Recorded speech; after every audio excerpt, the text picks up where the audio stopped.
জননীং শারদাং দেবীং রামকৃষ্ণং জগদ্গুরুং পাদপদ্মে ত্রয়োসিত্তাম প্রণমামি মুহুর্মুহু। জয় ঠাকুর, জয় মা, জয় স্বামীজি। আজ আমরা আলোচনা করব শ্রী শ্রী মা শারদা আমাদের যেভাবে বাড়িতে নিত্য পুজো করার উপদেশ দিয়েছিলেন সেই বিষয়ে। মায়ের মূল কথা হলো আন্তরিক ভক্তি দিয়ে ভগবানকে ডাকতে হবে। কোনো জটিল মন্ত্র বা কঠিন নিয়ম পালনের চেয়েও ভগবানের প্রতি ভালোবাসায় তার কাছে সবচেয়ে বড় ছিল।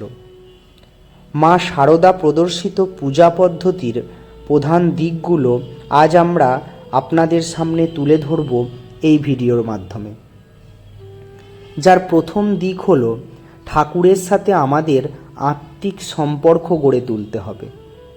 মা মনে করতেন ঠাকুরের সাথে আমাদের সম্পর্ক আপনজনের মতো, তাই তার সামনে কোনো আড়ম্বর নয়, বরং অত্যন্ত সহজভাবে মনের কথা বলা প্রয়োজন। মায়ের কথায় আপন লোকের কাছে কি মন্ত্রতন্ত্র লাগে?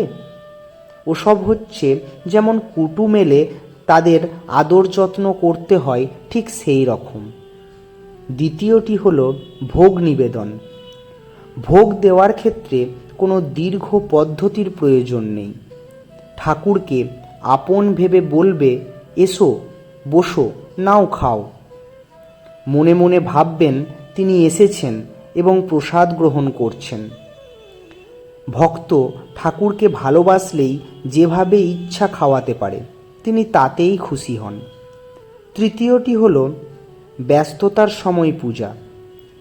যদি কোনো দিন সময়ের অভাব থাকে বা কোনো কাজ থাকে, তবে ঠাকুরকে সরাসরি নিজের অবস্থার কথা জানিয়ে দেওয়াই ভালো। মা শারদা নিজেও জগদ্ধাত্রী পুজোর দিন সময়ের অভাবে ঠাকুরকে বলেছিলেন, আজ মায়ের পুজো শিগগিরই করে খেয়ে নাও, আমাদের সেখানে যেতে হবে। এবার আসি মায়ের পূজার নিয়মের ব্যাপারে।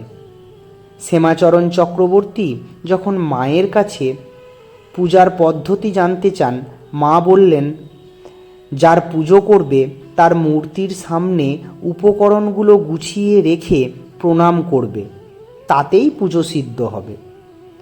ঠাকুরের গা মুছিয়ে তার চরণে ফুল, তুলসী ও চন্দন অর্পণ করবেন। ইষ্ট মন্ত্র ও ভক্তি। শাস্ত্রের জটিল নিয়ম বা মন্ত্র উচ্চারণ করার চেয়ে ইষ্টমন্ত্র জপ করাই যথেষ্ট।